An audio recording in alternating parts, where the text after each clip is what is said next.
I'm Mark Matsumoto and welcome to my Tokyo kitchen. Today I want to show you how to make a Japanese braised pork belly recipe called buta no kakuni. The long braise makes the pork kakuni melt in your mouth tender, and it's the perfect topping for rice bowls and ramen. So let's jump into the ingredients. The first thing you're going to need is 3 pounds of pork belly. The Japanese name for this cut is sanmai niku, which literally means 3-layer meat. This is a good way to look for a good piece of pork because it should have 3 even layers of meat and fat with good marbling in the meat areas. Too much meat and it'll end up tough and dry, while too much fat is gonna turn your kakuni into a grease bomb. To braise our pork belly, I have 2 cups of dashi, which I'll link to in the video description, a half cup of sake, 4 tablespoons of soy sauce, 3 tablespoons of dark brown sugar, 40 grams of ginger, and 20 grams of garlic. I've also got some boiled eggs and baby bok choy to serve this with. To prep the pork belly, I'm going to start by parboiling it in a heavy-bottomed pot that's just large enough to fit the slab of meat. This is going to mellow the gamey flavor of the pork while pre-shrinking it, which I'll explain in a bit. Cover this with a lid and set a timer for 30 minutes. When the timer's up, remove the pork belly from the water and set it aside to cool a bit. You're also going to want to save a few cups of this liquid before washing the pot out.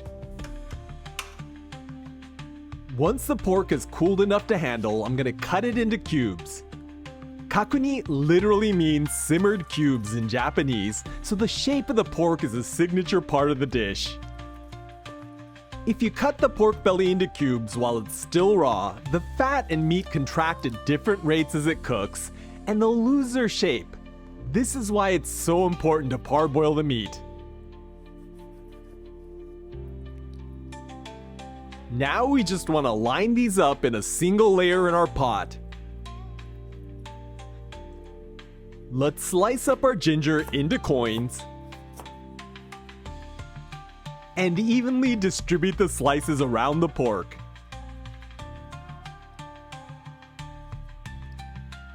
My garlic cloves are kinda huge, so I'm gonna cut these in half and add them in. Then I'm gonna add the dashi, sake,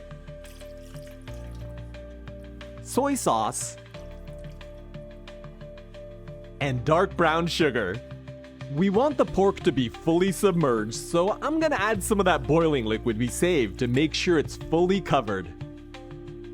Move this over to the stove and turn it on to high heat to bring the liquid to a boil. Since the pork belly was parboiled, you shouldn't have too much scum float to the surface, but you'll want to skim off any that does. Now I'm gonna cover this with the lid slightly ajar and turn down the heat to maintain a gentle simmer. Set your timer for an hour and a half, and the only other thing we need to do is soft boil some eggs and peel them. I include my method for making perfect soft boiled eggs that are easy to peel in my ramen egg video, so look for the link to that in the video description down below. Okay, our timer's up, so let's have a look at our braised pork belly. If a fork slides into it as easily as this, you're good to go. While you could serve this right away, I prefer letting it soak in the braising liquid overnight to allow the flavors to meld, so I'm gonna transfer this to a container with a lid. Make sure you stack them like Tetris blocks so you're able to get them submerged in the braising liquid. Now I'm gonna use a fine mesh skimmer to get all of the solids out of the braising liquid, while skimming off as much of the oil as I can. There's no need to get all of it at this stage. Alright, this is good enough. Now I'm gonna pass the remaining liquid through a fine mesh strainer and into our container. Yeah, so maybe use a ladle to do this. Once your kakuni has cooled to room temperature, add your peeled boiled eggs. Then I'm gonna cover this with a lid and let it chill in the fridge overnight. While we wait for that to do its thing, I want to tell you about my online cookbook over at marksrecipes.com. It's where I share my original recipes like this spicy gochujang chicken, this tangy cucumber and pork belly stir fry, or these crispy oven-baked curry wings. There are hundreds of recipes over there with a new one added every week, so go have a look. All right, it's a new day, so let's check on our braised pork belly.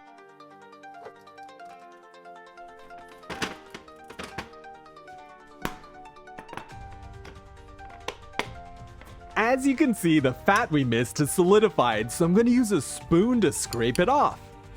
By the way, you might have noticed that the braising liquid is gelled, but this is a good sign because it means the tough connective tissues have broken down into silky gelatin.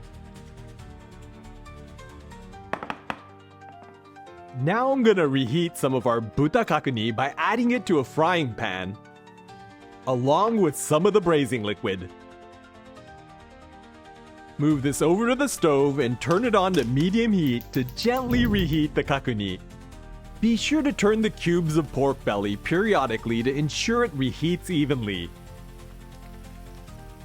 By the way, if you want to serve this with bok choy, this is a good time to boil it. I like adding a lot of salt and a splash of toasted sesame oil to the water, which will add a ton of flavor to the veggies while giving it a nice shiny look. Okay, our pork belly is warmed up, so I'm gonna crank the heat to high and reduce the braising liquid into a glaze.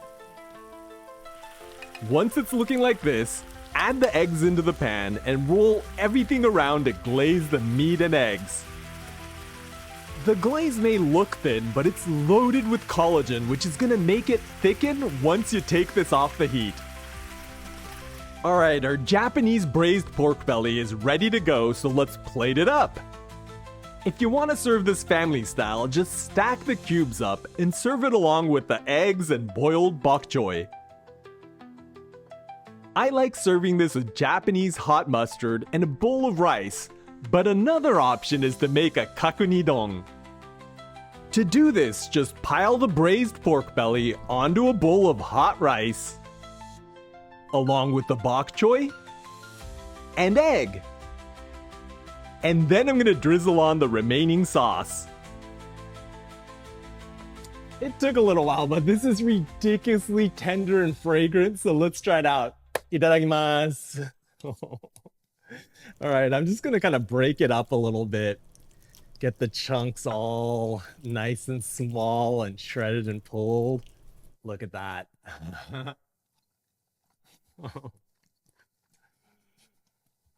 The fat just melts on contact with your mouth and it coats each fiber of that meat, making it super moist and tender. You've got that herbal flavor from the ginger that adds freshness and lightens it up, while that sake and the soy sauce and the dashi add boatloads of umami.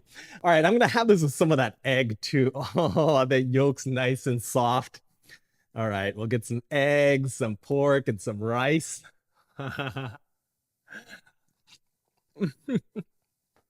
All right, I think I've said enough, so I'm gonna go ahead and enjoy the rest of this. This may take a little time to make, but it's almost no effort and it's endlessly rewarding, so I hope you'll give it a try. Well, I'm ready for a nap now, but while I sleep, you can check out this playlist for more porky goodness. And I'll catch you in the next one.